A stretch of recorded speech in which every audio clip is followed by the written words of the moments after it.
तुला काय वाटतं, मी आकाशातून एखादी चिठ्ठी फेकेन किंवा तुझ्या मोबाईलवर मेसेज पाठवेन? अरे मी रोज तुझ्याशी बोलतोय, पण तुझं लक्ष त्या रडण्यावर आणि हारलेल्या गोष्टींवर इतकं आहे की तुला माझे इशारे समजतच नाहीयेत.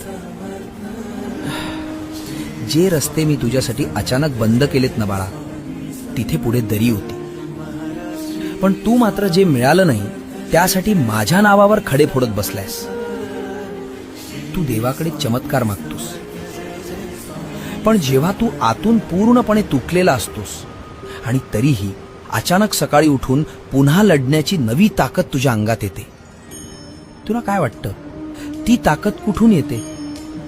तो माझाच मेसेज असतो. उठ, मी आहे तुझ्यासोबत. हाच तो माझा निरोप असतो. मी तुझ्या प्रत्येक प्रश्नाचं उत्तर देत असतो. आता डोळे उघड आणि आजूबाजूला बघ. मी तुला कधीच एकटं सोडलेलं नाहीये. माझ्या त्या न दिसणाऱ्या मेसेजवर आणि माझ्या टायमिंगवर विश्वास ठेव.